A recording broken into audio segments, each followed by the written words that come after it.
Diambil sebagian, tinggal sebagian. Enggak usah dicaci.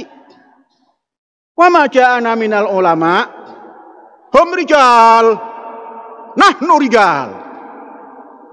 Dia laki-laki, kita pun laki-laki. Kalau mereka ditabiin rijal, lantas kita yang bukan tabiin misalnya, dan ilmunya bahkan jauh daripada itu, maka nggak pantas sebut rijal dalam bidang keilmuan. Mungkin hum rijal wa ana sobi. Teman-teman, kalau kita mengamati dari setiap pernyataan dari Panji Gumilang, di mana orang ini tidak ada henti-hentinya menjadi pembahasan publik, dan di sini memang dari awal saya mendengar ketika dia selalu mengucapkan hum rijal wa nahnu rijal. Seolah-olah para sahabat itu orang laki-laki, para imam mazhab itu orang laki-laki, para tabi'in itu laki-laki, dan siapa namanya? Panji Gumilang itu juga seorang laki-laki. Jadi di dalam berpendapat itu boleh bersaing, boleh berbeda pandangan. Di dalam Ihya Ulumuddin, bab al-ilmu wal ulama, ditanyalah bagaimana ulama su' itu. Tak panjang lebar. Apa kata Imam Ihya Ulumuddin? Ma ja'ana minallahi war rasul fa'alal aini war ra's. Apa yang datang dari Allah dan Rasulnya, alal aini war ra's. Tak telan, bulat-bulat, ndase lan sikile kabeh. Ma ja'ana minas sahabah. Apa datang dari sahabat? Nakhudh ba'd, natruk ba'd. Diambil sebagian, tinggal sebagian. Enggak usah dicaci. Wa ma ja'ana minal ulama hum rijal, nahnu rijal. Dia laki-laki, kita pun laki-laki. Dan ini teman-teman menjadi suatu syubhat yang dimana apabila banyak orang yang mengaku rijal dan menyamakan dirinya dengan rijal-rijal yang ada pada zaman Nabi Muhammad SAW, yang mereka dididik langsung oleh Nabi Muhammad, hidup langsung dengan Nabi Muhammad, dan tentunya derajat mereka jauh berbeda dengan kita, sangat jauh-jauh berbeda. Dan tiba-tiba ujuk orang di akhir zaman seperti Panji Gumilang mengucapkan hum rijal wa nahnu rijal. Dan ini pernyataan yang tidak tepat, di mana dia menyamaratakan semua golongan. Dia berusaha untuk menaikkan derajatnya setara dengan tabi'in atau kepada imam mazhab.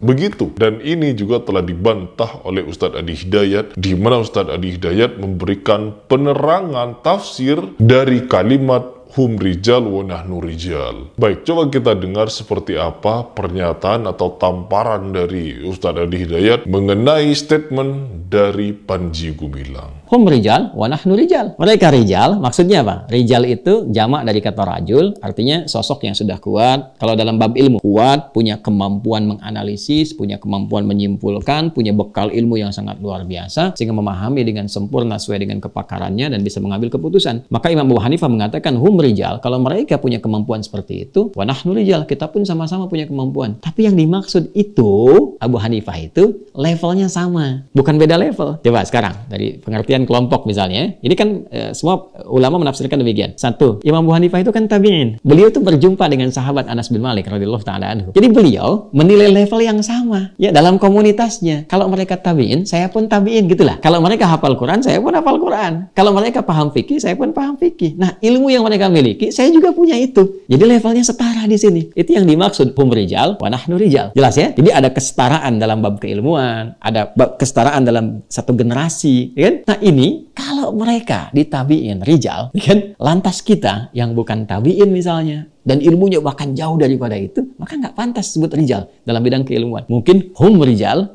ya, wa ana sobi.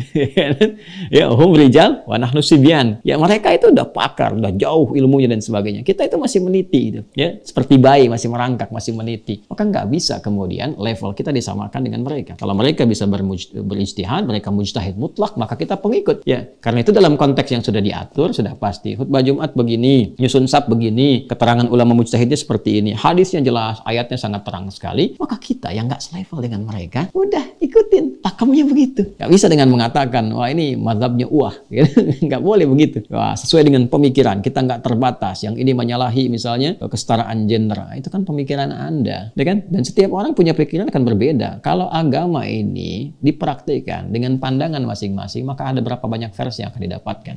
Justru Allah memberikan rahmat kepada kita dengan sesuatu yang sudah terjaga, manhaj dan madhab untuk kita memilih yang sesuai kemudahan, tapi pakemnya telah diatur untuk menjaga ketertiban umat ini dalam menyembah Allah, dalam beribadah, sekaligus menjaga orisinalitas agama ini, sekaligus menunjukkan kebenaran Islam yang dengan itu berpeluang setiap hamba mengenal Allah lebih dekat dan berpotensi menjadi taat dan pulang dalam keadaan husnul khatimah. Jadi itulah manhaj, itulah madhab. Dalam konteks beragama, kita harus menempatkan dengan cara yang baik. Ya, kalau mau ditarik ke konteks yang lain sesuai kepakaran boleh-boleh saja. Misal, ya, saya ingin mengikuti madhabnya Pak Habibie dalam membuat pesawat. Boleh, kalimat itu boleh. Karena Pak Habibie kan punya cara pandang, punya pilihan, kepakaran di bidang A. Anda pengen ikuti, boleh. Ya, madhab dalam pembuatan pesawat. Ya, khususnya misalnya di tentang sayap pesawat dan sebagainya. Boleh aja, sesuai dengan bidangnya. Ya, tapi jangan Anda tempatkan misalnya, ya, mohon maaf, pandangan-pandangan ya Pak Habibie misalnya di tempat yang lain. Misal, Anda mau bikin handphone, lalu Anda katakan mau ikut madhabnya Pak Habibie, ya nggak nyambung. Beliau itu bikin pesawat, yang handphone yang lain. Ya demikian, apalagi kalau ditarik dalam konteks beribadah, dalam konteks keagamaan. Ada seorang hebat orasinya, bagus retorikanya dan sebagainya, tapi belum tentu memahami konstruksi hukum agama. Jangan tarik, saya ikut madhabnya beliau. Cara berpikirnya nggak bisa dibawa untuk konteks memahami agama. Karena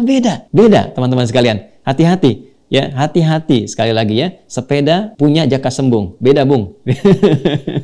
Gitu ya. Jadi nggak sama ya. Hati-hati, ini tidak sama. Karena itu jangan kita sekali-kali mengambil satu kesimpulan dengan logika yang melompat dan itu bisa berpotensi disalahpahami. Sudah pahamnya salah memahami, dan berpotensi juga orang salah kemudian karena mengikuti pemahaman yang keliru itu. Karena itu berpikir saya kira yang rasional, yang cerdas, dan lebih daripada itu kita berlindung, bermohon pada Allah Subhanahu wa Ta'ala dari berbagai macam hal-hal yang memungkinkan kita bisa terjebak pada pengambilan kesimpulan yang salah atau bersikap yang tidak tepat. Sekaligus juga kita saling mendoakan, menjaga, tidak mencela, tidak menghukumi orang-orang lain sekalipun salah kemudian mencelanya, menghargai, tidak. Yang diajarkan oleh Islam adalah bagaimana melapangkan hati kita untuk mendoakan. Nah, itu adalah pemaparan dari Ustadz Adi Hidayat, di mana beliau sangat detail, sangat komplit, di mana beliau sangat komplit di dalam menjelaskan suatu perkara, suatu isu, sehingga kita bisa mendapatkan suatu kesimpulan yang sangat luar biasa dari beliau. Tetap di sini teman-teman, saya sebagai seorang muslim, apabila belum diadakannya debat ilmiah dan hanya berperang argumen di media sosial, maka ini tidak akan ada ujungnya. Tetapi di sini harus benar-benar MUI harus peduli teman-teman. Nah, tindakan yang paling tegas adalah mengadakan dialog ilmiah. Karena kalau kita tidak mengadakan dialog ilmiah, tidak akan kelar-kelar ini urusan. Karena pihak ulama dari Indonesia, terkhusus yang ada di pusat, itu harus berani mengadakan suatu debat ilmiah. Kalau tidak diadakan debat ilmiah, maka akan terus bergulir ini faham-faham yang tidak jelas ini. Kita akan mendiamkan kesyubhatan, sedangkan mereka, meskipun kita tegur melalui media sosial, mereka tidak berhenti. Mereka tidak bertaubat, tetapi malah tetap dan selalu menjalankan ibadah dengan cara faham-faham mereka sendiri. Begitu, sudah tidak mengikuti sunnah Rasulullah SAW. Dan kita yang mendiamkannya, meskipun kita menasihati orang, oh itu salah loh Al-Zaitun loh, benar mereka salah. Tetapi kalau kita tidak menyuarakan agar mereka ditegur langsung, diadakan debat ilmiah, jangan seperti Departemen Agama kemarin, datang ke situ cuma untuk ngangguk-ngangguk. Itu bukan jelas untuk memberikan bantahan, tetapi mereka ke sana untuk membenarkan. Ini yang sangat disayangkan teman-teman. Ini yang seharusnya tidak terjadi. Oke, mungkin itu saja ya teman-teman. Jadi tetap kita tunggu dan kita viralkan agar cepat atau lambat diadakan debat atau dialog antara Al Zaitun dengan ulama-ulama di Indonesia, terkhusus Muhammadiyah dan Nahdlatul Ulama.